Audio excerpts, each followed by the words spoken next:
हल्की बारिश की बूंदें खिड़की पर पड़कर धीमे धीमे सरगम बना रही थीं। पंखे की धीमी गुनगुनाहट कमरे के भीतर शांति घोल रही थी। अगर आप चाहें तो इस पल अपने कंधों को ढीला छोड़ दीजिए, गहरी सांस लीजिए और उस बारिश की नमी को महसूस कीजिए। मिट्टी की खुशबू, गीले पत्तों की गंध और तेल के दिए की मंद लौ। शहर का समय शायद रात के 10 बजे के आसपास होगा। बाहर की दुनिया व्यस्त दिन के बाद अब नींद की गोद में जा रही थी। दूर कहीं एक ऑटो की आवाज सुनाई दी, जैसे किसी बूढ़े पिता के कदमों की तरह धीरे और थके हुए। वही बूढ़े पिता का सहारा इस कहानी का धड़कता हुआ दिल होगा, कभी यादों में, कभी हकीकत में। कमरे में लकड़ी के पुराने चौकी पर रामलाल अपने पिता के पास बैठा था।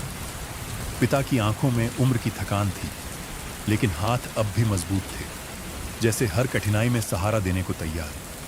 खिड़की से छनकर आती चांदनी उनके चेहरे पर हल्की नीली परछाई डाल रही थी। बेटा, बारिश की आवाज सुन रहा है? पिता ने धीमी मुस्कान के साथ कहा। हाँ बाबा, बहुत सुकून देती है। रामलाल ने उनके पैरों पर धीरे से तेल मलना शुरू किया। सरसों के तेल की गंध कमरे में फैल गई, जो बारिश की मिट्टी की खुशबू के साथ मिलकर एक गहरी घरेलू मिठास बना रही थी। दिए की लौ लहराई, जैसे याद दिला रही हो कि जीवन की गर्माहट छोटी छोटी बातों में छिपी होती है। उस रात पिता की सांसें गहरी थीं। कभी कभी उनके सीने से हल्की खरखराहट सुनाई देती, मानो बरसात में पुराने पेड़ की टहनियां हवा से हिल रही हों। रामलाल के मन में विचार आया, अगर ये सहारा कमजोर पड़ गया तो, पर उसने उस ख्याल को दूर धकेल दिया। अभी तो बस इस पल का सुकून था। पिता का हाथ उसके हाथ पर रखा था, गर्म और भरोसेमंद। उस स्पर्श में वही शक्ति थी जो कभी उसने बचपन में महसूस की थी, जब डर कर पिता के पीछे छुप जाता था। अब समय पलट चुका था।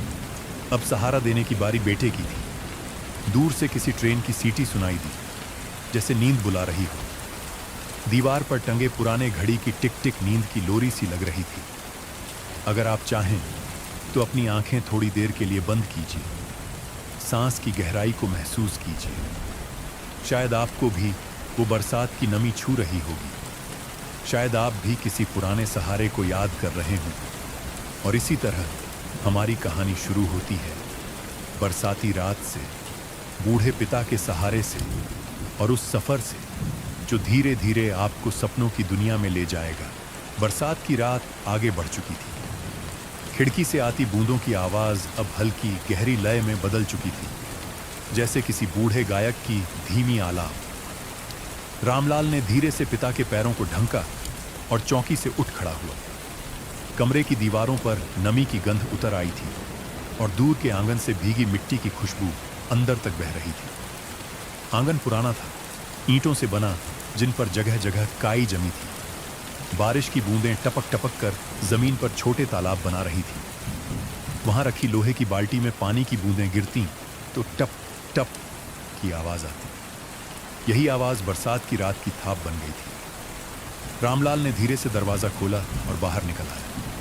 हवा में ठंडक थी, हल्की नमी उसके गले तक उतर गई। ऊपर आसमान में चांद बादलों से खेल रहा था। आंगन में रखी पुरानी चारपाई अब भी भीगी हुई थी, जिस पर बचपन में वह बारिश देखने लेट जाता था। उसके मन में वही तस्वीर लौट आई। पिता पास बैठे हैं और वो बालकनी से झूलते हुए पत्तों को गिन रहा है। वह ठिठक कर खड़ा हो गया। बेटा, बाहर मत भीगना, पीछे से पिता की आवाज आई। रामलाल मुस्कुराया।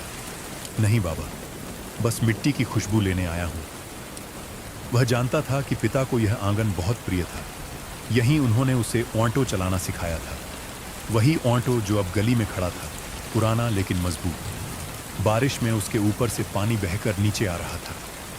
रामलाल ने सोचा, कितनी बार पिता ने इसी ऑटो से पूरे परिवार का सहारा दिया। अब वही सहारा धीरे धीरे उसके कंधों पर आ रहा था। आंगन के कोने में तुलसी का चौरा था। गीली मिट्टी से उसकी गंध और गहरी हो गई थी।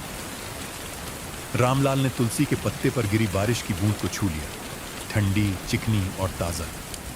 वह बूंद उसकी उंगलियों से फिसलकर नीचे गिर गई, जैसे समय भी धीरे धीरे फिसलता जा रहा हो। अचानक दूर से एक ऑटो की ठक ठक आवाज आई। रात के इस सन्नाटे में यह आवाज अलग ही थी। उसने ध्यान से सुना। कहीं ऐसा तो नहीं कि पास के मोहल्ले में कोई देर से घर लौट रहा हो। यह आवाज उसे याद दिला गई पिता के हाथों का वह स्पर्श जब वह थक कर ऑटो से उतरता था और पिता उसके माथे पर हाथ फेरते थे। हवा में रात रानी की हल्की खुशबू घुल रही थी। गली के लैंप पोस्ट से पीली रोशनी आंगन में फैल रही थी, जिसमें बारिश की बूंदें चमक रही थीं। यह नज़ारा शांत और गहरा था।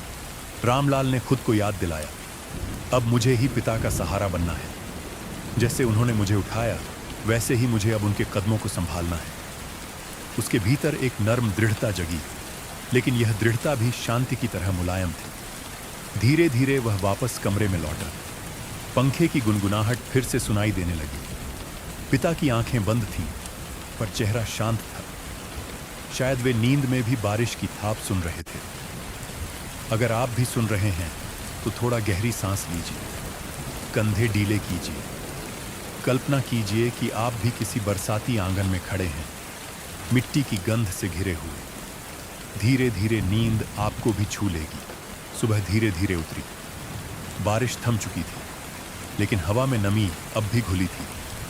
आंगन से आती मिट्टी की गंध अब धूप से मिली हुई थी। घर की रसोई से अदरक इलायची वाली चाय की खुशबू फैल रही थी और उसके साथ बर्तन धोने की खनक सुनाई दे रही थी। रामलाल ने पिता को चौकी पर उठाया। उनके चेहरे पर रात की गहरी नींद के बाद ताजगी थी। बाबा, चाय तैयार है, उसने मुस्कुराते हुए कहा। पिता ने धीमी आवाज में जवाब दिया, चाय की खुशबू तो यहां तक आ रही है। दोनों रसोई के पास बैठे। पिता ने हाथ में पीतल का गिलास लिया, जिसकी सतह पर भाप से धुंध जम गई थी। जब उन्होंने पहला घूंट लिया तो चाय की गर्माहट उनके चेहरे पर उतर आई। याद है बेटा, जब तू छोटा था तो बारिश में हम इसी बरामदे में बैठकर चाय पीते थे, पिता ने कहा। रामलाल हंस पड़ा। हाँ, और आप हमेशा कहते थे, गर्म चाय ही ठंडी बारिश का सही जवाब है। रसोई के कोने में लकड़ी का अलमारी था, जिसमें पुराने बर्तन रखे थे। जब पिता ने गिलास रखा तो उसकी टुन टुन आवाज पूरे कमरे में गूंज गई। वह आवाज किसी परिचित धुन जैसी लगी, घर की पहचान। अचानक बाहर से ऑटो की आवाज आई, ठक ठक ठक। रामलाल ने खिड़की से झांका। एक पड़ोसी ऑटो लेकर जा रहा था। उसने महसूस किया कि उसके पिता की आंखें उस ऑटो को देखने में ठहर गईं। क्या सोच रहे हैं बाबा? पिता ने धीरे से कहा। वो आवाज बिल्कुल हमारे ऑटो जैसी है। यादें लौट आई। रामलाल ने महसूस किया कि पिता का सहारा सिर्फ उनके शरीर का नहीं, बल्कि उन यादों का भी है जो समय ने संजोई है। चाय की भाप कमरे की हवा में घुल गई। बाहर से गौरैयों की चहचहाहट सुनाई देने लगी। पिता ने गहरी सांस ली और बोले, जिंदगी भी चाय जैसी है बेटा, गर्मा गर्म, खुशबूदार और सही वक्त पर सुकून देने वाली। अगर आप चाहें तो इस समय भी अपनी सांस को धीरे से महसूस करें। कल्पना कीजिए कि आपके हाथ में भी गर्म चाय का प्याला है और बाहर बारिश की ठंडी हवा बह रही है। दोपहर के बाद की बारिश फिर से शुरू हुई थी। न बौछार, न तूफान, बस धैर्यवान लोरी सी गिरती बूंदें। गली की मिट्टी में भीगी जूते की चरमर और छतों से टप टप गिरती धारें मिलकर धीमे धीमे कोई पुराना राग छेड़ रही थीं। कमरे में सरसों के तेल और सूखे नीम पत्तों की मिलीजुली महक थी। पिता के पैरों पर रात में लगाया गया हल्का लेप जैसे अभी भी हवा में घुला है। रामलाल ने लकड़ी के संदूक से टॉवल निकाला, उसे मोड़कर पिता के कंधों पर टिकाया और बोले, बाबा, चश्मे के पास वाली दवाई खत्म होने को है, चलिए बाजार से ले आते हैं। बारिश रुकते रुकते शाम हो जाएगी। पिता ने थोड़ी देर उसे देखा। उन आंखों में झुर्रियों के बीच वह जानी पहचानी कोमलता थी जो कहती थी कि वे बेटे पर भरोसा करते हैं। बरसात में गली फिसलन भरी हो जाती है। उन्होंने धीमे स्वर में कहा, मैं धीरे धीरे चला लूंगा, तू बस हाथ पकड़ कर रखना। उस पल बूढ़े पिता का सहारा शब्दों से बाहर निकलकर हथेलियों की गर्मी और कलाई की मजबूती बन गया। दहलीज के पास खड़ा पुराना ऑटो एक पल को जैसे खांसा। उसकी टीन की छत पर बूंदें एक लय बनाकर पड़ रही थी। सीट पर बसी पुरानी ग्रीस की गंध और गीले लेदर की महक बारिश की हवा में कुछ और बढ़ गई। रामलाल ने सीट को कपड़े से पोंछा। आज पैदल चलेंगे बाबा, उसने मुस्कुराकर बताया। गली छोटी है, ऑटो मोड़ना मुश्किल होगा। पिता ने सिर हिलाया। दोनों धीरे धीरे बाहर निकले। बरसाती हवा के ठंडे झोंके ने उनके गालों को छुआ और कहीं पास की चाय की दुकान से उबलते अदरक की खुशबू आ पहुंची। गली में खाई लगी ईंटें थीं, जिन पर जूते फिसलते फिसलते संभल जाते। कहीं कहीं नालों से हल्की सी सीलन की गंध उठती, जिसे ऊपर फैले गुलमोहर के पत्तों की भीनी सौंधी खुशबू संतुलित कर देती। दूर से आती एक ऑन्टो की ठक ठक ठक आवाज जैसे बचपन का कोई नाम पुकार रही हो। पिता धीमे से बोले, याद है जब पहली कमाई से तेरी स्कूल की किताबें खरीदी थीं? उसी बरसात में ऑन्टो की छत से बूंदें टपकती थीं, फिर भी हम मुस्कुरा रहे थे। रामलाल ने उनके हाथ को हल्का सा दबाया। मुझे सब याद है बाबा, उस दिन की चाय भी जैसे मीठी थी। उनके कदम एक बड़े गड्ढे के पास रुक गए। गड्ढे में ऊपर के लैंप पोस्ट की पीली रोशनी पानी में सुनहरी परछाइयां बना रही थी। लहरें उठती, टूटती और फिर समा जाती। धीरे, बेटा बोला, यहां फिसलन है। पिता ने उसके कंधे पर थोड़ा और जोर से पकड़ बनाई और दोनों ने पानी के किनारे से रास्ता निकाला। बाजार पहुंचे तो ज्यादातर दुकानों की छत से पानी टपक रहा था। टीन की चादरों पर ट्र टप ट्र की बौछारें छोटे ढोलक की तरह गूंज रही थी। दवाई की दुकान के भीतर कपूर और दवाओं की मिश्रित महक थी, जिसकी तीक्ष्णता को कागजी लिफाफों की सूखी गंध थोड़ी मुलायम बना रही थी। दुकानदार चश्मा नाक पर टिकाए बोला, चश्मे की बूंदें और बाम चाहिए, बरसात में धुंध बैठ जाती है। पिता हंस दिए। हमारे जमाने में सरसों का तेल ही सबका इलाज था। दुकानदार भी मुस्कुरा उठा। इस छोटी सी बातचीत में गर्माहट थी, जैसे कांच की बोतल में बंद रोशनी। दवाई लेते हुए रामलाल ने एक और छोटा काम याद किया। क्वांटो के हेडलाइट का बल्ब मंद पड़ गया था। बगल में इलेक्ट्रिक की दुकान थी। धातु और बासी तारों की गंध वहां फैली थी। ठंडे लोहे की रैक पर बल्ब कतार में रखे थे। उसने नया बल्ब लिया, लाल भूरे कागज में लिपटा हुआ, जिसकी सतह हल्के बारिश की नमी से मुलायम लग रही थी। पिता उसे देखते रहे, आंखों में एक शांत संतोष।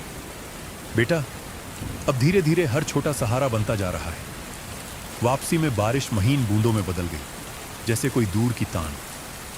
रास्ते में चाय की दुकान पर थोड़ी देर के लिए रुक गए। उबलते पानी की भाप, उबलते दूध का मीठा सुगंधित उफान और इलायची की खुशबू, सब कुछ मिलकर शाम को घर जैसा बना रहे थे। पिता ने चाय का घूंट लिया, आंखें बंद कर लीं और कहा, इतनी देर में रात उतर जाएगी, तू ऑटो में बल्ब लगा देगा? हाँ बाबा, अभी घर पहुंचते ही, रामलाल ने जवाब दिया।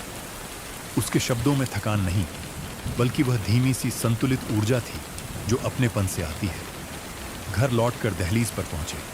कमरे में पंखे की हल्की सी घर्र घर्र, दीवार पर टंगी घड़ी की टिक टिक और बाहर फिर से तेज हुई बारिश की तिरछी परतें, सभी मिलकर एक शांत लोरी बन गए। चलो बाबा, बेटा बोला, पहले दवाई फिर आराम। पिता ने हंसते हुए कहा, और ऑटो का हेडलाइट?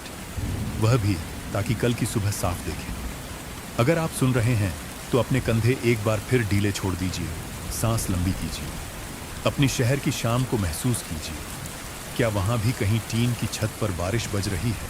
रात ढल चुकी थी, पर बादलों का आंचल अब भी छज्जों पर ठहरा था। ऑटो के सामने छोटा सा टीन का शेड था। उसके नीचे खड़े होकर रामलाल ने नया बल्ब लगाया। धातु की ठंडी गंध, ग्रीस की चिकनाहट और बारिश की भीनी हवा एक साथ मिलकर उस शाम को पुराने दिनों की दहलीज पर पहुंचा रही थी। जब बल्ब जला तो पीली रोशनी गली पर गोल गोल फैल गई, जैसे किसी कहानी का पहला पन्ना खुला हो। पिता पास की चौकी पर बैठे देख रहे थे। उनकी आंखों में रोशनी का छोटा सा सूरज चमक रहा था। याद है बाबा, रामलाल ने मुस्कुराकर कहा, जब आपने पहली बार क्लच छुड़वाया था, वही ऊपर वाली ढलान पर, बरसात के बाद। पिता के चेहरे पर स्मृति की लकीरें खिल उठी। हाँ, तू कांप रहा था और ऑटो भी। वे हंसे। मैंने कहा था, सांस सधी रख, स्टीयरिंग से नहीं, दिल से पकड़। उस वाक्य के भीतर एक मजाक भी था और एक अद्भुत सच्चाई भी। कभी कभी रफ्तार उंगलियों से नहीं, भरोसे से संभलती है। उस स्मृति का पर्दा उठा और बारिश की गंध में घुली पुरानी ढलान सामने आ खड़ी हुई। गीली सड़क, लाल मिट्टी का हल्का कीचड़, दूर से आती चिड़ियों की आवाज और हवा में धुले नीम की पत्तियां। मोटर का घर घर, सीने में चढ़ती धक धक और पसीने में मिली ग्रीस की तीखी महक, सब कुछ था वहां। ऑटो चढ़ाई पर धीमा पड़ गया था। पहियों के नीचे कंकड़ों की चरमर एक सांस की लंबाई के बराबर चिंता। पीछे से पिता का हाथ कंधे पर था। वह एक मौन मंत्र था। छोड़, पकड़, बस, अब। वे धीरे से फुसफुसाए थे और उसी पल क्लच और एक्सेलरेटर ने दोस्ती कर ली। ऑटो ऊपर खिंचाया, मानो किसी छुपे पुल ने साथ दे दिया। आज भी वही है ना बाबा, रामलाल ने कहा। जितनी बड़ी चढ़ाई उतना स्थिर दिल। पिता ने सिर हिलाया, और जितना अनुभवी हाथ उतना हल्का दबाव। उम्र सिखाती है कि कहीं जोर नहीं लगाना, बस सही जगह पर नरमी लगानी है। उनकी बातों में वह रेशमी सादगी थी जो चाय की उष्ण भाप की तरह मन पर फुहार बनकर बैठ जाती है। कमरे के भीतर से मिट्टी के दिए की हल्की तेल गंध तैरकर बाहर आ रही थी। पंखे की गुनगुनाहट एक लय दे रही थी, और बाहर बारिश अब टपक टपक, जैसे कहानी के अंतरों में विराम। ऑटो के डैशबोर्ड पर पुराने गणेश जी के पास एक छोटी सी लाल माला थी। भीगे धागे से बूंदें टपक रही थी। रामलाल ने उंगली से एक बूंद को थामा। वह ठंडी और पारदर्शी थी, जिसके भीतर लैंपपोस्ट की पीली रोशनी एक छोटे कंदील की तरह थरथरा रही थी। बेटा, पिता ने धीरे से कहा, जो ऑटो ने हमें दिया वह सिर्फ रोजी नहीं, लय भी है। शहर जब भागता है यह गाड़ी सिखाती है, एक सांस, एक मोड़, एक रुकावट, फिर आगे। उनकी आवाज़ फुसफुसाहट और लोरी के बीच की कोई नाजुक चीज़ थी। और अब वे रुके। तेरा सहारा मेरे लिए वैसा ही है जैसा तब मेरा तेरे लिए था। इस स्वीकार में कोई भारीपन नहीं था। वह उतना ही हल्का था जितनी हल्की हवा में रातरानी की महक। उस पल बेटे ने महसूस किया कि सहारा देना दरअसल किसी को उठाना नहीं, उसके साथ ब्रह्मांड की गति के बराबर चलना है, धीरे, बराबर, नरमी से। ऑटो के इंजन की चाबी घुमाकर उसने हल्का सा स्टार्ट लिया। घर घर, और फिर नरम स्थिरता। नई हेडलाइट ने गली के अंत तक एक साफ पीली सुरंग बना दी। देखिए बाबा, रामलाल बोला, कल सुबह हम सब कुछ और स्पष्ट देखेंगे। पिता ने हूं में उत्तर दिया, जैसे मंजूरी की मोहर लगा दी हो। अंदर लौटकर खाट के पास चादर ठीक की। चादर में डिटोल धोए कपड़े की सादगी भरी महक थी। पिता लेटे तो उनके नीचे की रस्सियों ने हल्की सी किर्र किर्र की। अब सो जाओ, बेटे ने कहा। बहुत दिन बाद इतनी मुलायम रात आई है। दीवार पर छाया और दिए की लौ ने मिलकर एक शांत चित्र रच दिया, जैसे दो रंग, ओचर और नीला, डोलते हुए आलाप में मिल रहे हों। बारिश अब फुसफुसाहट भर रह गई थी। आप भी चाहें तो अपनी सांसों की लय ऑटो के इंजन की धीमी घर घर से मिला दीजिए, धीमे, सम, सुकून भरे। अपने शहर का समय मन में दोहराइए। रात या सुबह, जिसमें भी आप हैं, उसकी नमी को जगह दीजिए। आधी रात के बाद अचानक बिजली चली गई। घड़ी की टिक टिक जरा ज्यादा सुनाई देने लगी, और पंखे की गुनगुनाहट एक पल में मौन में बदल गई। बाहर बारिश फिर तेज हो चुकी थी।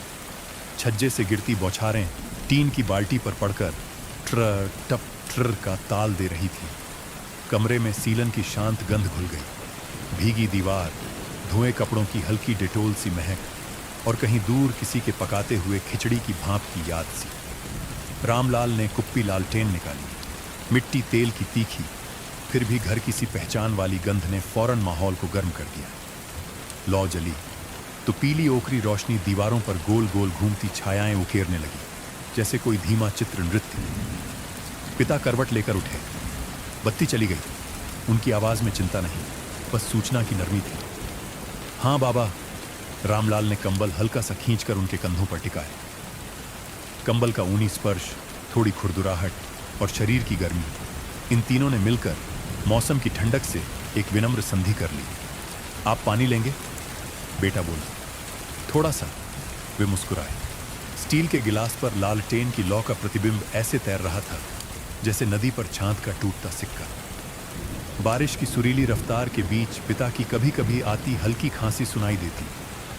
दूर के बादल की तरह जो गरजते नहीं, बस याद दिलाते हैं कि आसमान अब भी जगा है। रामलाल ने खाट के पास बैठकर धीमे सुर में एक पुराना लोकगीत गुनगुनाया, जिसकी पंक्तियां उसे याद नहीं, पर लय उसके भीतर ही कहीं थी। पिता ने आंखें बंद कर लीं, जैसे वही धुन उनके बचपन की किसी चौपाल से उठकर आज की रात में उतरी हो। तेरी आवाज में तेरी मां की छाप है, वे फुसफुसाई। कमरे में उस स्मृति की गंध फैल गई, हल्दी, साबुन और गरम रोटियों की महक जैसी।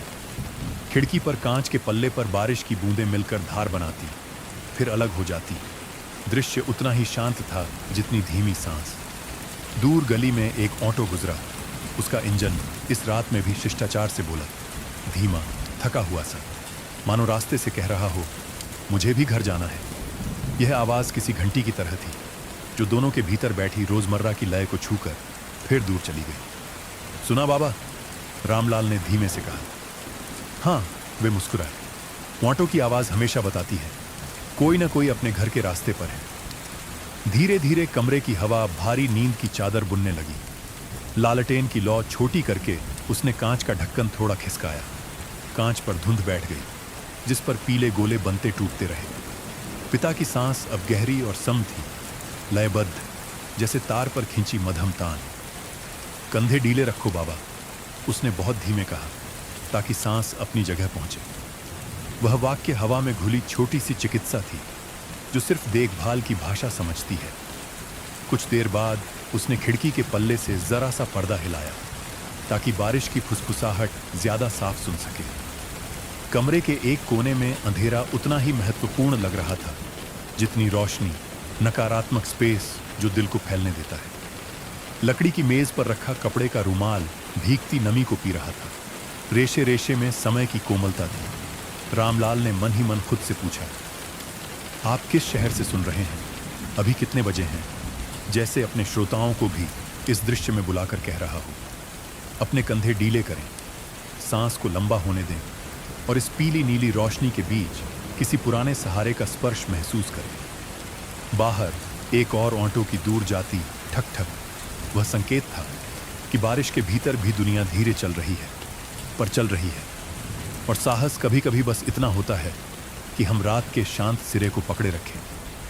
बिजली अब भी नहीं आई थी, लेकिन इस कमी से कोई बेचैनी नहीं, बल्कि आत्मीयता बढ़ी थी। दीवार पर टंगी छोटी घंटी, जो कभी दरवाजे के पास थी, लौ की हवा से हल्की सी खनकी।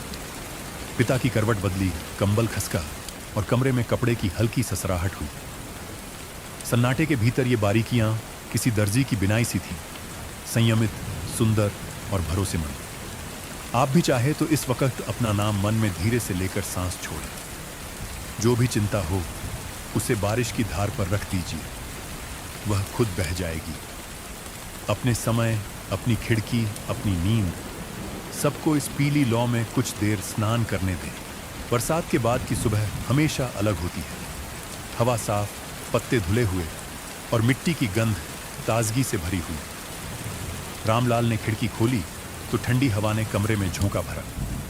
पिता अभी खाट पर बैठे थे, उनके पैरों पर पतली चादर डली हुई थी।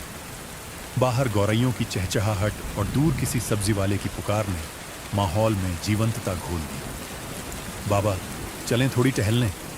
रामलाल ने पूछा। पिता ने हिचकते हुए देखा, फिर मुस्कुराकर बोले, हाथ पकड़कर चला दे बेटा। वो दोनों आंगन से होकर गली की ओर निकले। सुबह की धूप अब बादलों के बीच से छनकर आ रही थी, हल्की सुनहरी, हल्की नीली। सड़क पर जगह जगह पानी जमा था, जिनमें आसमान की परछाई बन रही थी। पिता धीरे धीरे कदम रखते और बेटे का सहारा लेकर चलते। उनके कदमों के नीचे गीली मिट्टी की ठंडी महक उठती रही। रास्ते में एक ऑटो खड़ा था, उसके ऊपर से पानी अब भी टपक रहा था।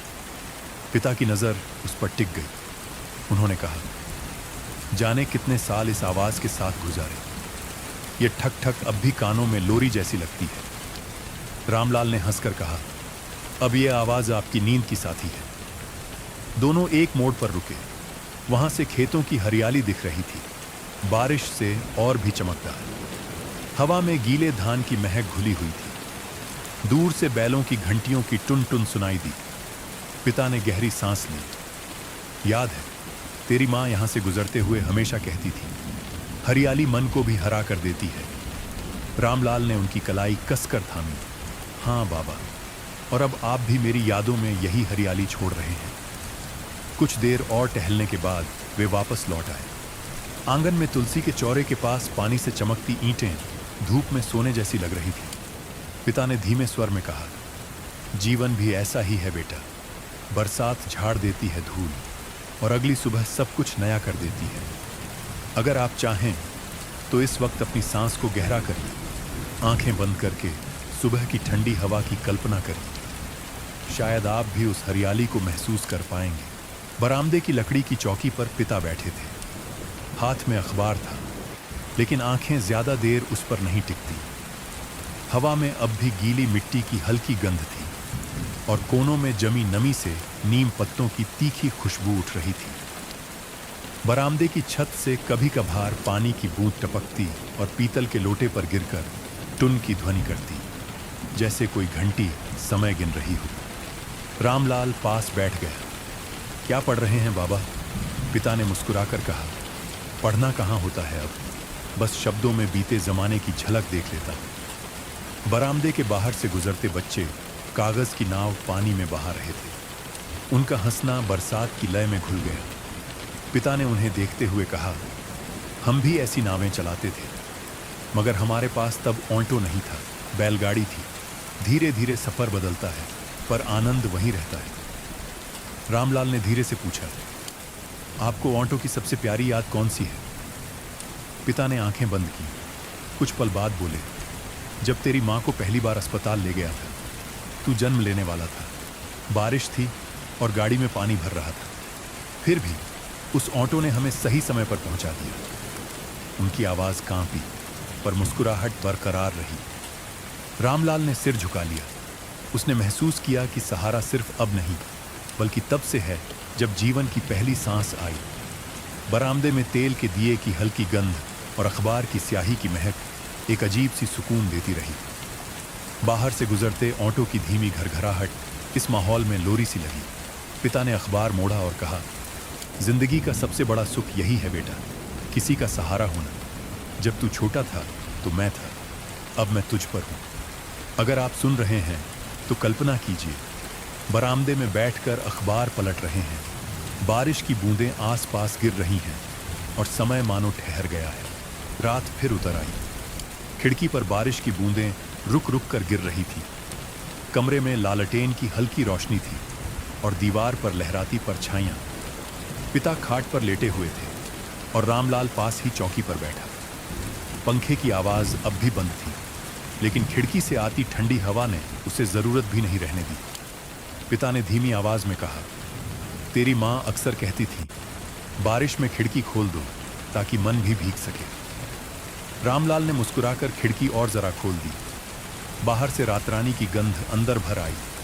दोनों चुपचाप बैठे रहे। कभी कभी चुप्पी भी संवाद होती है।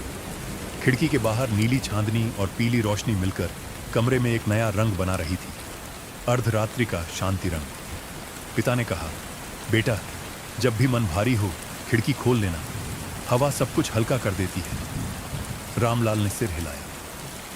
उसने महसूस किया कि सहारा सिर्फ शरीर का नहीं, बल्कि ऐसे छोटे छोटे शब्दों का भी होता है।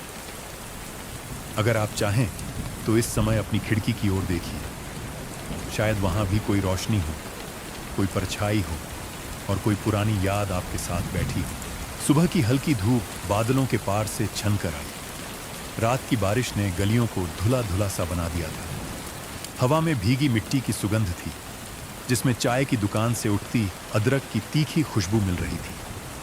पंखे की धीमी घरघराहट वापस लौट आई थी, पर खिड़की से आती हवा इतनी ताज़ी थी कि पंखा भी जैसे लोरी बन गया। बाबा, पास के मंदिर तक चलें? रामलाल ने पूछा। डॉक्टर की दवाई भी लेनी है, रास्ते में दुकान पड़ती है। पिता ने सिरे पर बंधी ऊनी शाल कंधे पर ठीक की, मुस्कुराए। चल, आज तेरे ऑटो की भी चाल सुन लूं। दहलीज के बाहर ऑटो खड़ा था। टीन की छत से अब भी बूंदें टपक टपक कर उसकी पीठ सहला रही थी। अंदर बैठते ही पुरानी लेदर सीट की गंध, डैशबोर्ड पर हल्की ग्रीस की महक और पुराने रबर मैट का नमापन मिलकर एक परिचित घर सा बना गया। रामलाल ने चाबी घुमाई। घर घर और इंजन ने नरम भरोसे के साथ सांस ली। हेडलाइट का नया बल्ब अब भी हल्की धूप में सुनहरी चमक के घेरे बना था। गली की शुरुआत में ही छोटी चढ़ाई थी। रामलाल ने एक्सेलरेटर को रेशमी नरमी से छुआ और स्टीयरिंग को उतनी ही शांति से थामा। पिता की नजरें उसके हाथों पर थीं। उन निगाहों में गर्व का सूद और चिंता की महीन बुनाई साथ साथ। सांस बराबर, पिता ने धीरे कहा। बेटा मुस्कुराया। आपके मंत्र याद हैं बाबा, दिल से पकड़। रास्ते में बारिश के बाद की दुनिया खिली हुई थी। कहीं गमलों में भीगे तुलसी पौधे, कहीं टीन की छत पर ट्र टप टप की पुरानी लय, कहीं भुट्टे वाले की अंगीठी से उठती धुएं की मीठी सुगंध। एक मोड़ पर दूध वाले की साइकिल का घंटा ट्रिन ट्रिन हुआ और सामने से आते स्कूटर ने पानी के गड्ढे में हल्का छपाका उछाला। कोई बेचैनी नहीं, सब कुछ धीमी सी चाल में।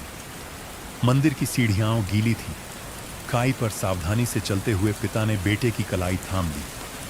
सहारा दे, बस एक पल। यह एक पल बहुत लंबा लगा, जैसे वर्षों का भार इसी हल्के सहारे के इंतजार में था। घंटियों की टुन टुन, अगरबत्ती की समीर में बिखरती सुगंध और भीतर से उठती शंख ध्वनि ने आसपास का शोर धो दिया। पिता ने आंखें मूंद ली।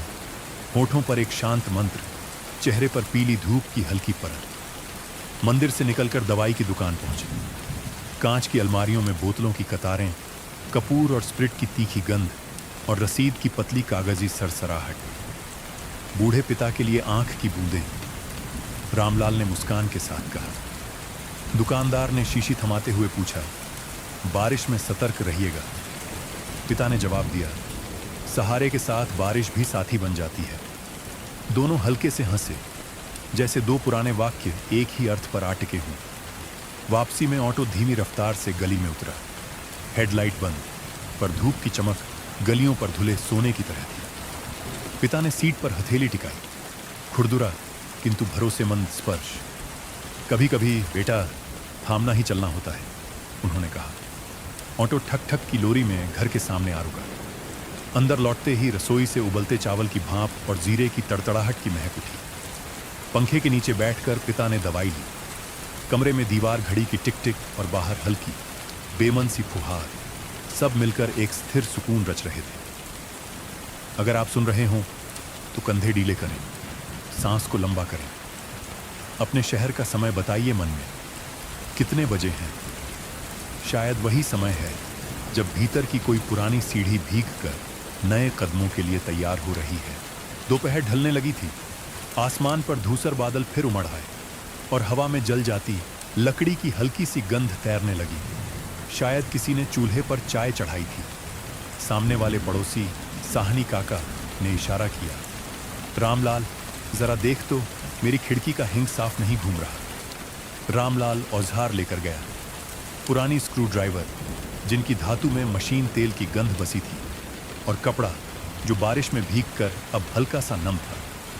पिता भी बरामदे के किनारे बैठकर देखने लगे। साहनी काका के आंगन में नीम के नीचे गीली मिट्टी से भीनी खुशबू उठ रही थी। छत से गिरती बूंदें टीन पर टप टप ट्र का धैर्यवान ताल दे रही थी। खिड़की के हिंग पर जंग की पतली परत थी, भूरी किरकिरा, सालों की छोटी अनदेखियों का जमा। रामलाल ने उसे तेल की कुछ बूंदें दी। तेल की तीखी सी पणघरू महक और उंगलियों में चिकनाहट। फिर स्क्रू ड्राइवर से 2 बोल्ट कसकर हिंग को घुमाया। अब? उसने पूछा। काका ने खिड़की खोली। चरर, फिर शू। हवा भीतर घुस आई, पर्दे हिले और कमरे में बरसात सुगंध का नया अध्याय खुल गया। वाह, अब ठीक, काका हंसे। पिता ने बरामदे से आवाज दी। एक काम जब सही जगह सही नरमी से होता है तो दुनिया भी साथ हिलती है। उनकी आवाज में सीख की पुरानी गमक थी। काका ने हाथ जोड़ दिए। भाई, तेरे पिता के शब्द ही सहारा हैं और तू हाथों से वही काम कर रहा है। वापस लौटते हुए गली में एक ऑटो धीरे धीरे निकला। इसकी मोटर में हल्का भाप सा स्वर था, जैसे किसी दूर की बांसुरी। रामलाल ने उसे जाते देखा और सोचा, कितना कुछ सीखा इन आवाजों से। रास्ता, मोड़, रफ्तार और अब सहारा। पिता ने जैसे उसके मन की बात सुन ली। आवाजें यादें बन जाती हैं। तू सुनता रहा, इसलिए ये तुझ में बोलती है।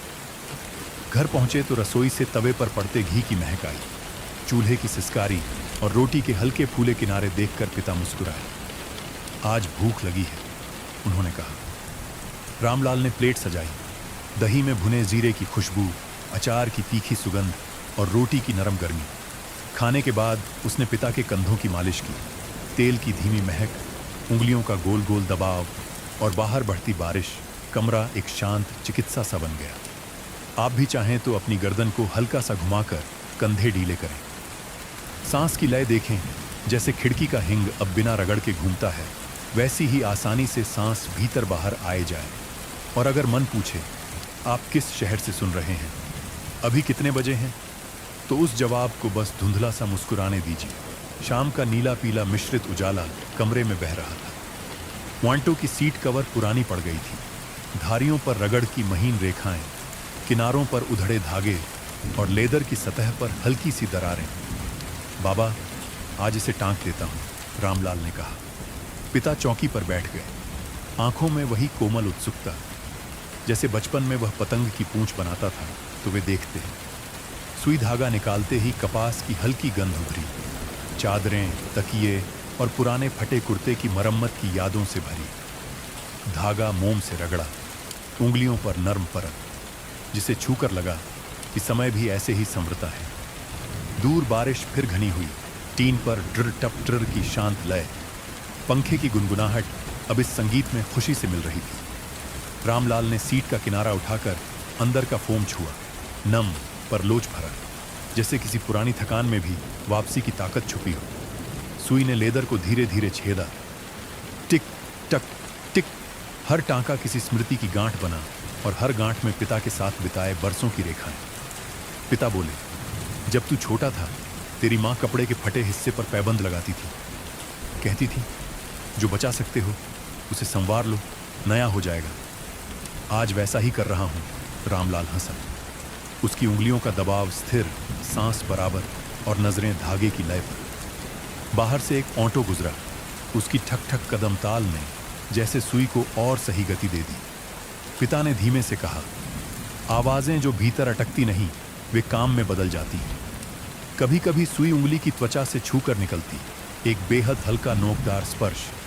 वह पल भर को झनक देता, पर कोई दर्द नहीं, सिर्फ सावधानी की याद। मोम लिपटे धागे की खुशबू, लेदर की हल्की सींसी और कमरे में जलती छोटी बत्ती का गर्म पीला घेरा, सब मिलकर समय की तहों को मुलायम बना रहे थे।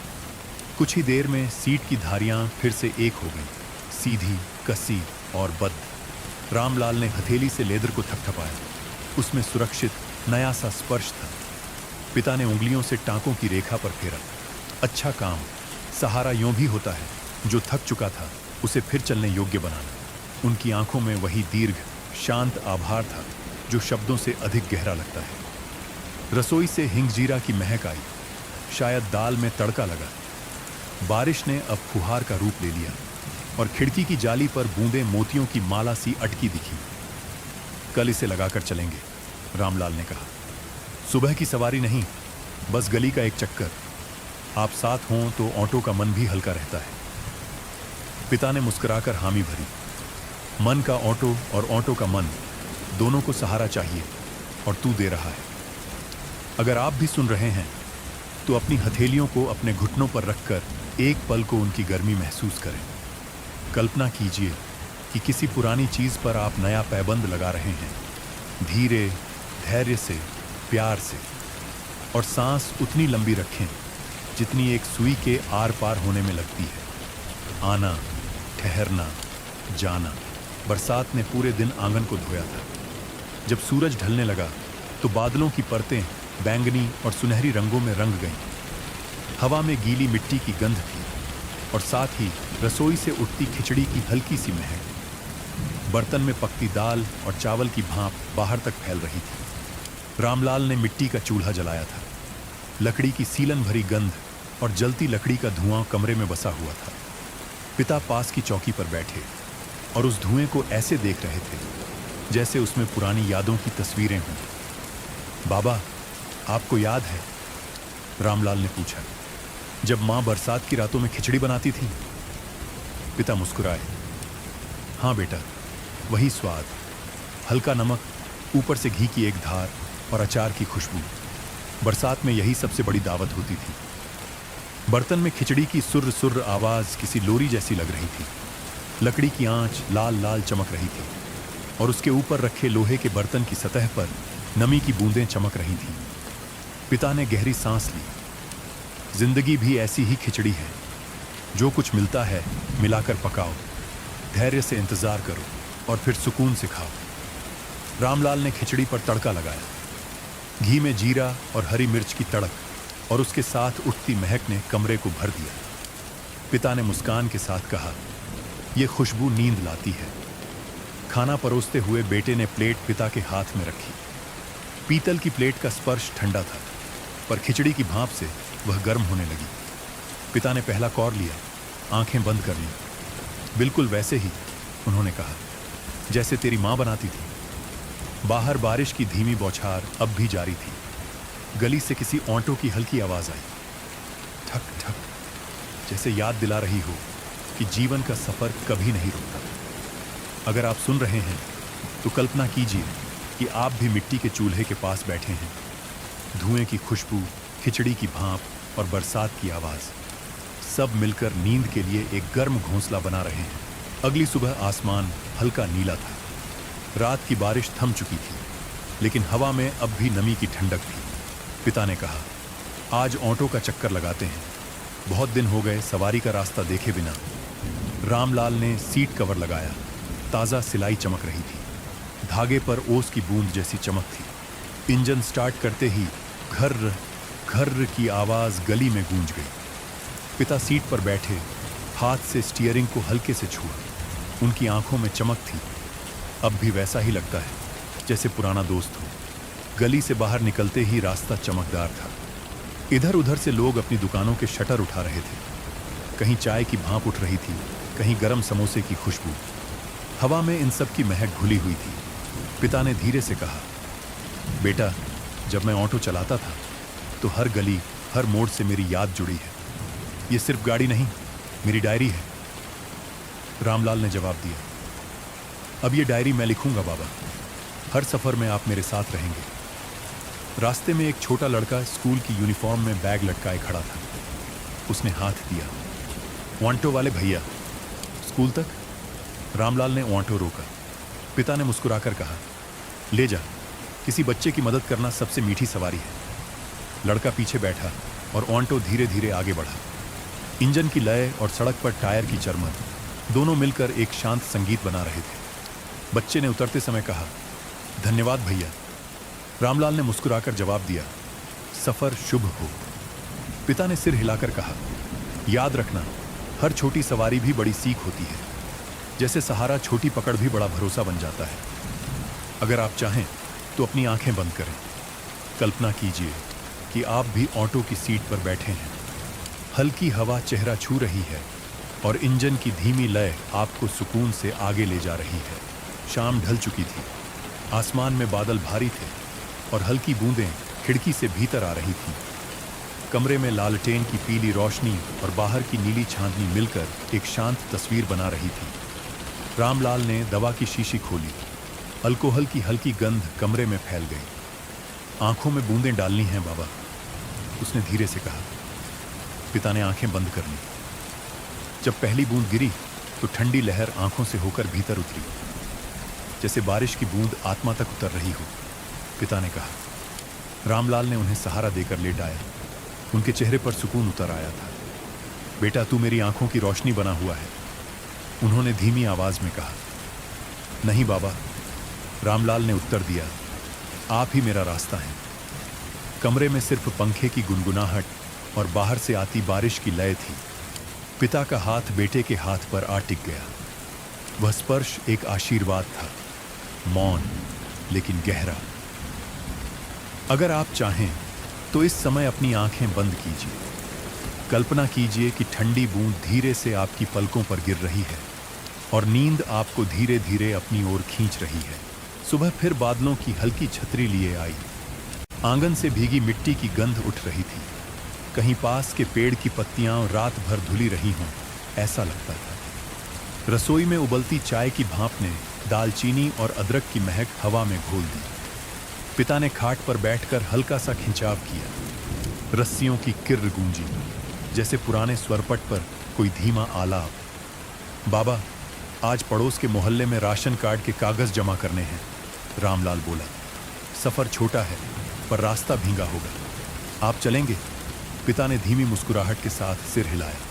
चलूंगा, जब तक साथ चल सकता हूं, चलना चाहता हूं। तू बस हाथ थामे रखना।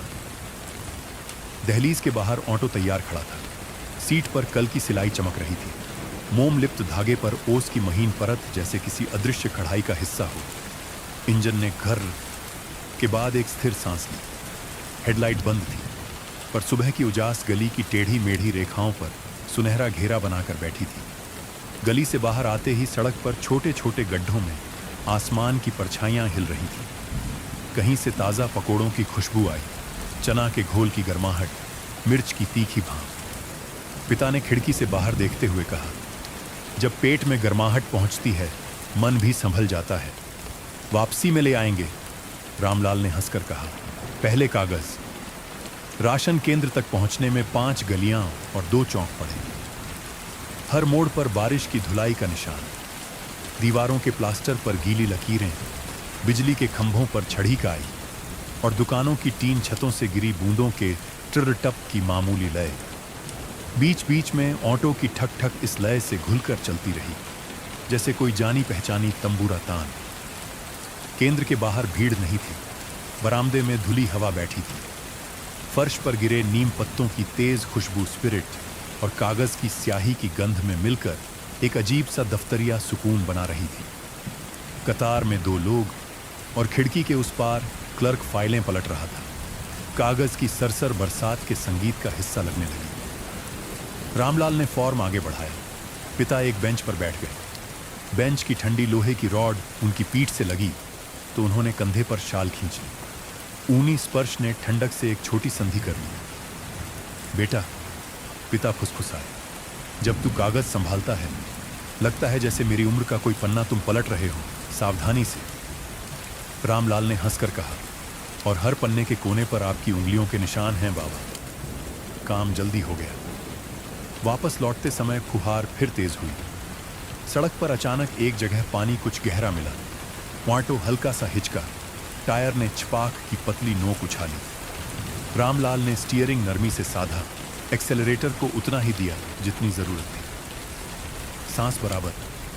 पिता ने वही पुराना मंत्र दोहराया। ऑटो ने मानो सिर हिलाकर कहा, हाँ मैं भी याद रखता हूँ। एक मोड़ पर छोटा जाम लग गया। किसी की साइकिल फिसल कर गिर पड़ी थी।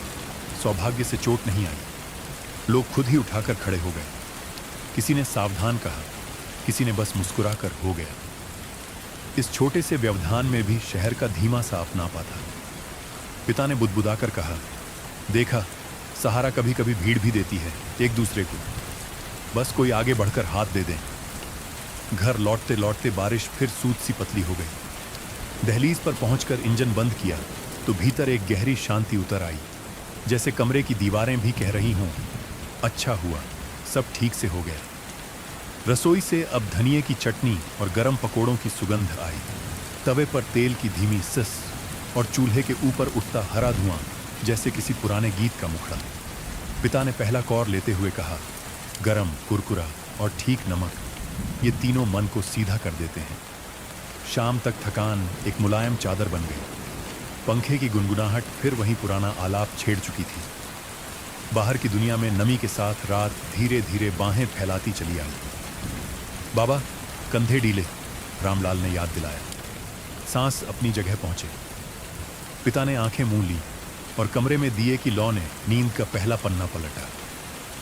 आप भी चाहे तो अपनी पीठ को कुर्सी या गद्दे का सहारा देकर बैठें या लेटें। ध्यान दें, हवा में कौन सी महक तैर रही है। आपकी खिड़की पर बारिश है या सन्नाटा। जो भी है वही आज की लोरी बने। बारिश का मौसम शहर के दूसरे छोर पर भी वही था, बस खिड़की बदल गई थी। एक पुराने किराए के घर में अनाया अपनी माँ शकुंतला के लिए रात का सूप बना रही थी। गैस पर उबलते टमाटर सूपी पानी में अदरक और काली मिर्च की महक थी, हल्की तीखी मगर सुकून भरी। पंखा धीमे धीमे घूम रहा। कमरा भाप से हल्का नम था। बाहर सड़क पर ऑटो की लय ठक ठक दूर से आती और फिर ओझल हो जाती। माँ की आंखों का मोतियाबिंद धीरे धीरे बढ़ रहा था। डॉक्टर ने कह रखा था कि 1-2 महीने में ऑपरेशन हो जाएगा। तब तक ध्यान रहे, दवाई समय पर, कम रोशनी नहीं और भीगने से बचना। अनाया ने खिड़की के पल्ले पर लगी सीलन को कपड़े से पोंछा। गीला कपड़ा कलाई पर ठंडी रेखा छोड़ गया। माँ, सांस बराबर रखना, सूप बस तैयार, वह बोली। शकुंतला ने मुस्कुराकर सिर हिलाया। तेरी आवाज में तेरे बाबा का सुकून है। अनाया की हथेलियों में कभी कभी अपने पिता का सहारा उतर आता। दूर गांव में एक समय वे भी ऑटो चलाते थे। वही आवाज, ठक ठक, उसके लिए बचपन की लोरी थी। अब वह शहर में एक छोटी लाइब्रेरी चलाती थी। दिन भर किताबों की स्याही और पुरानी जिल्द की गंध से गुजरते हुए शाम को मां के पास लौट आती। दोनों खिड़की के पास बैठकर बारिश देखते, बूंदें कांच पर धागे सी रेखाएं बनाती और कमरे में पीली रोशनी बिखरती। सूप पर घी की पतली धार डाली तो कमरा जैसे अपनी ही बनावट में नर्म हो गया। मां ने पहला चम्मच लिया, गर्म लेकिन शिष्ट, उन्होंने कहा और हंस दी। अदरक की तीखी भाप और काली मिर्च की हल्की चुभन गले तक गई। आराम की एक धीमी सीढ़ी। अनाया ने दवा की शीशी देखी, बूंदें समय पर देनी थी। जब उसने ड्रॉपर उठाया, कांच पर भाप की नन्ही बूंदें ठहर गईं। पीले बल्ब की रोशनी उनमें छोटे छोटे सूरज टांक रही थी।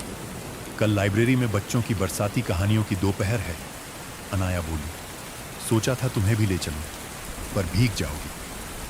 फिक्र मत कर, मां ने उत्तर दिया। कहानी कहीं भी सुनाई जा सकती है।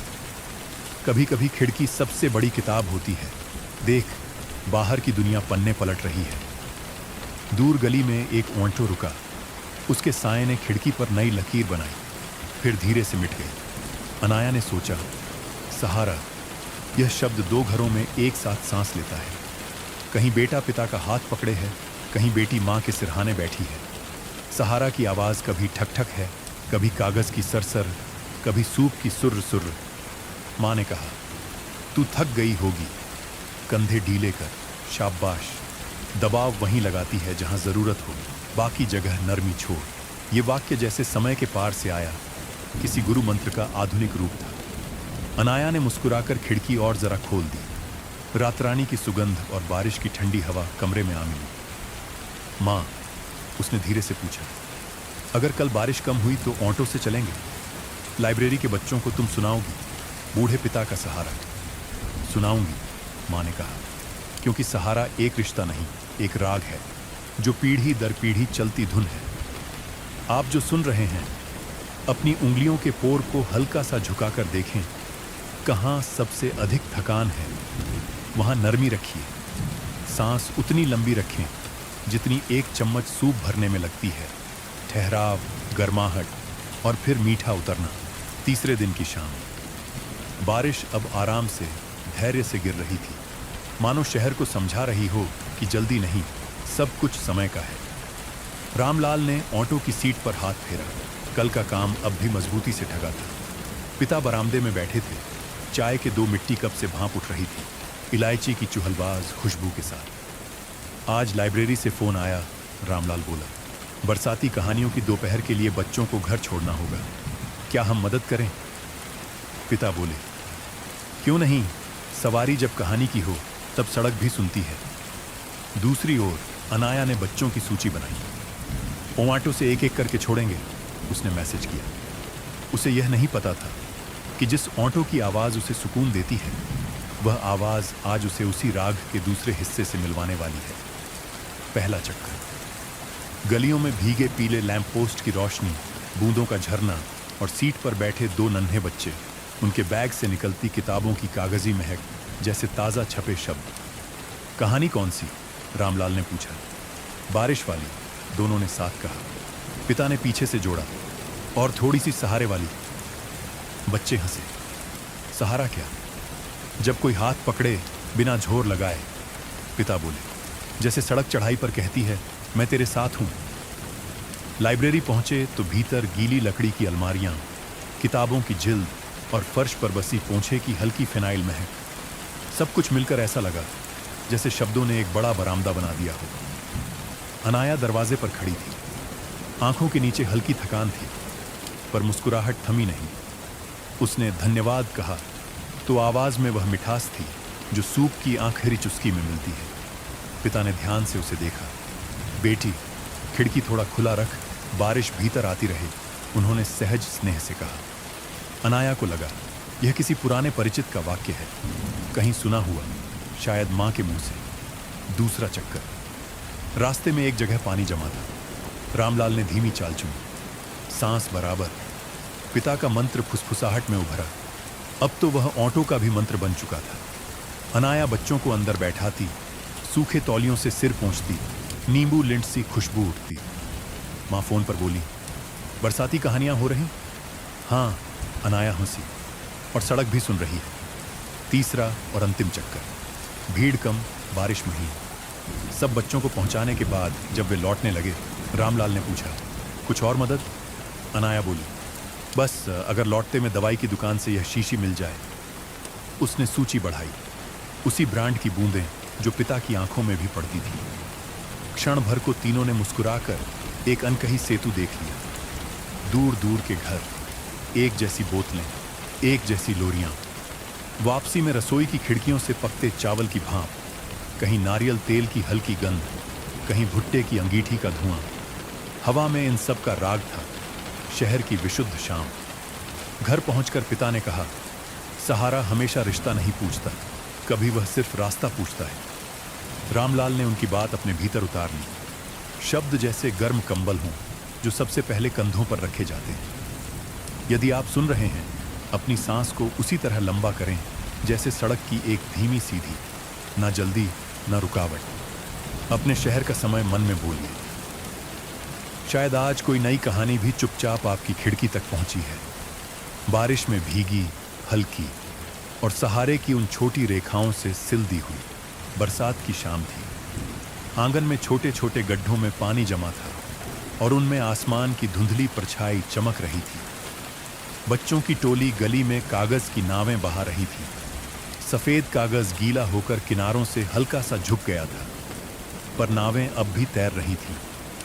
उनकी हंसी और छपाक छपाक की आवाज हवा में घुल रही थी। रामलाल और पिता बरामदे से यह नजारा देख रहे थे। पिता ने धीमी आवाज में कहा, बचपन की नावें भी हमें सहारा देती हैं बेटा। जब लगता है कि सब डूब रहा है, तब याद आती हैं कि एक साधारण कागज भी पानी पर टिक सकता है। रामलाल ने सिर हिलाया। सच है बाबा, यह नावें छोटी हैं, पर सबको सिखाती हैं।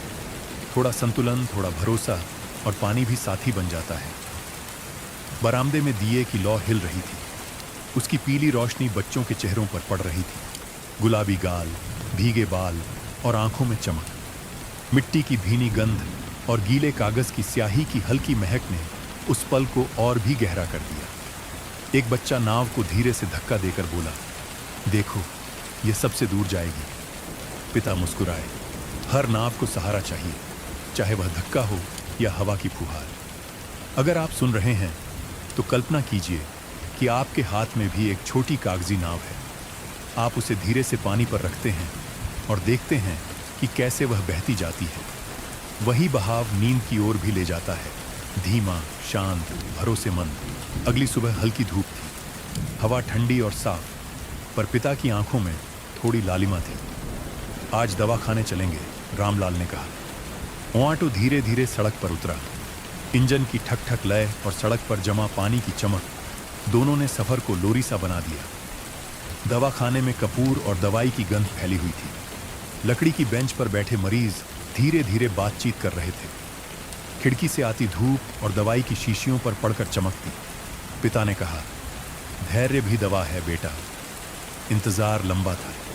दीवार पर लगी घड़ी की टिक टिक, नर्स के जूतों की चरमर और बाहर से आती बारिश की हल्की सुगंध, सब ने मिलकर समय को मुलायम कर दिया। रामलाल ने पिता का हाथ थामे रखा। वह सहारा किसी इंजेक्शन से भी अधिक असरदार था। अगर आप सुन रहे हैं तो कल्पना कीजिए कि आप भी किसी दवाखाने में बैठे हैं। चारों ओर शांति और आपका सहारा कोई हाथ है, गरम, भरोसेमंद। बरसात थम गई थी। आकाश में हल्की धूप बिखरी थी। अनाया ने लाइब्रेरी का दरवाजा खोला। अंदर किताबों की गंध थी, स्याही, पुरानी जिल्द और कागज की हल्की सीलन। बच्चे भीतर बैठे कहानी सुन रहे थे। रामलाल ने पिता को दरवाजे के पास बैठाया। पिता की आंखें चमक रही थीं। अनाया ने मुस्कुराकर स्वागत किया। आज आप भी बच्चों को सहारा देंगे। पिता ने धीरे धीरे कहना शुरू किया। कभी एक छोटा सा लड़का था, उसके पास एक बूढ़ा पिता था। बरसात में वह उसका हाथ थामे चलता। बच्चे चुपचाप सुनते रहे। खिड़की पर बारिश की पुरानी बूंदें अब भी चमक रही थीं। कहानी में सहारा, बरसात और ऑटो की ठक ठक लय एक साथ घुल गई। बच्चों की आंखें चमक रही थीं, जैसे वे भी उस सफर में साथ हों। अगर आप सुन रहे हैं तो कल्पना कीजिए कि आप भी उस लाइब्रेरी में बैठे हैं। किताबों की गंध, बरसात की हवा और कहानी की नरमी आपके चारों ओर फैली है। शहर की गलियों में बरसात की आखिरी बौछारें गिर रही थीं।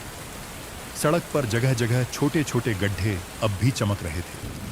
उस दिन रामलाल का ऑटो धीरे धीरे लाइब्रेरी की ओर बढ़ा। पिता साथ बैठे थे। ऑटो की ठक ठक आवाज जैसे किसी पुराने गीत का आलाप दोहरा रही हो।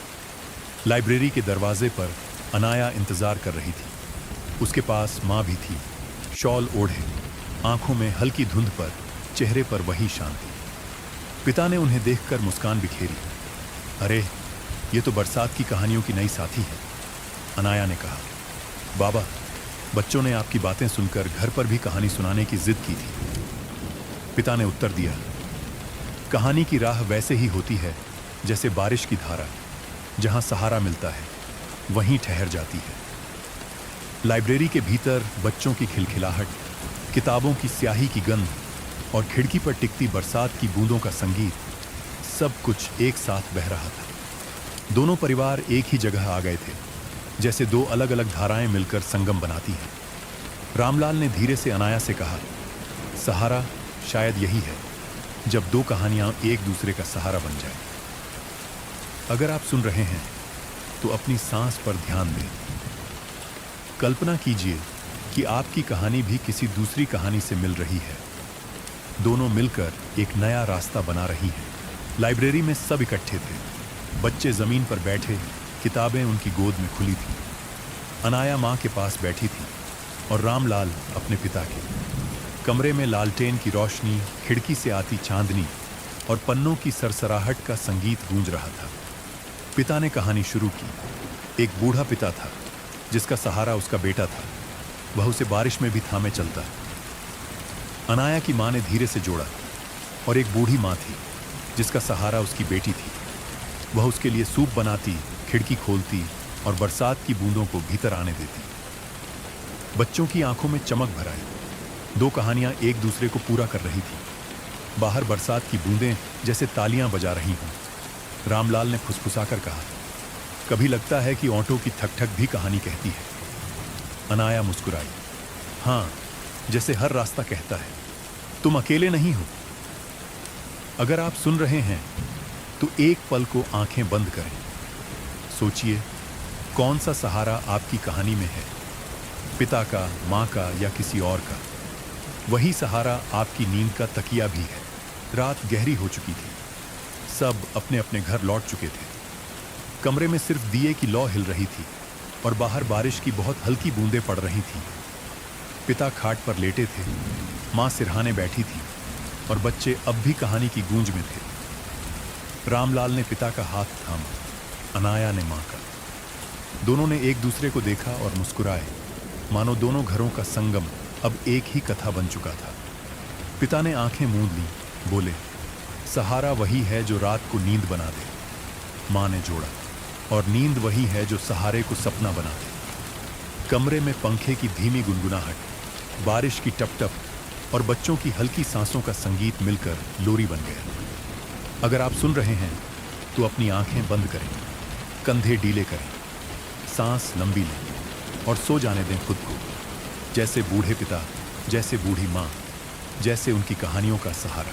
सुबह बादलों से छनकर आती रोशनी कमरे में फैल रही थी, पीली और दूधिया, जैसे किसी पुराने दिए की लौ। खिड़की पर बचे हुए पानी की बूंदें समय समय पर फिसल जाती और उनके गिरने की हल्की सी टिक सुनाई देती। रसोई से दालचीनी और अदरक वाली चाय की खुशबू हवा में घुली थी। पिता ने खाट से उठते हुए पूछा, आज अनाया की माँ की आंखों के लिए अस्पताल चलना है ना?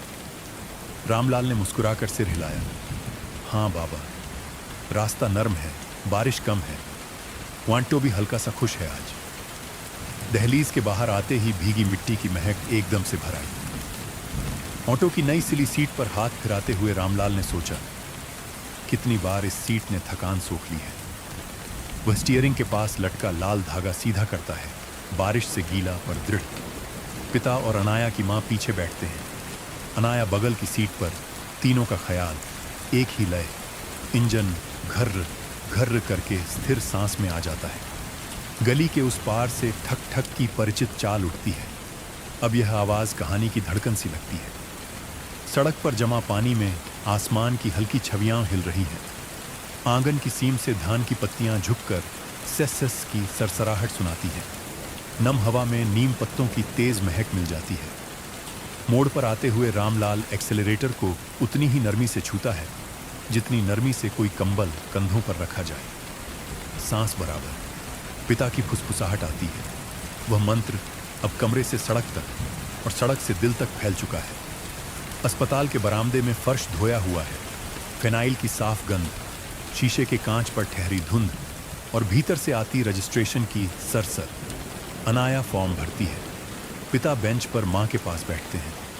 बेंच की ठंडी धातु पीठ से लगती है तो अनाया ने अपनी ओढ़नी मोड़कर कुशन बना दिया। एक छोटा सा सहारा जो बड़े बड़े इलाजों के बीच भी बहुत मायने रखता है। शुक्र है, मां मुस्कुराई। आज भी बारिश ने रास्ते का हाथ थामे रखा। डॉक्टर का कमरा, टेबल पर रखा छोटा रीडिंग लैंप अपनी पीली रोशनी से कागजों का एक शांत द्वीप बनाता है। आई चार्ट दीवार पर, अक्षर अलग अलग आकार के। मां बारी बारी से पढ़ती है, आवाज में आत्मविश्वास की हल्की सी झुंझुनाहट। ऑपरेशन अगले हफ्ते, डॉक्टर कहते हैं। बारिश कम हो तो बेहतर, अभी दवाई समय पर। शीशी खोलते ही अल्कोहल की तीखी साफ गंध उभर आती है। ड्रॉपर पर नन्ही बूंद और पीली रोशनी में वह एक छोटा सूरज। बाहर लौटते समय अस्पताल के कैंटीन से इलायची चाय की भाप, बेसन पकोड़े का गरम गरम बुलबुला, खुशबू मन की झुर्रियों में सीधा उतरती है। पिता ने हंसकर कहा, इलाज के साथ चाय, यही तो असली दवा है। अनाया ने कप पकड़ाया।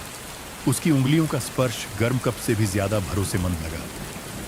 मां ने धूप की तरफ चेहरा किया, पलकें बंद, जैसे भीतर की बरसों की थकान धूप में सूख रही हो। वापसी में सड़क पर हवा हल्की हो चली है। वांटो की सीट कवर पर कल की सिलाई चमकती है, जैसे किसी ने समय की फटी जेब सी दी। रास्ते में एक छोटी चढ़ाई आती है, कंकड़ों की हल्की चरमर। रामलाल उस लय को पहचानता है।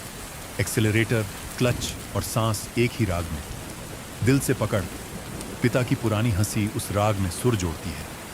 ऑटो ऊपर चढ़ाता है और हेडलाइट भले बंद, मन में साफ रोशनी जला देती है। घर लौटकर बरामदे में बैठते हैं।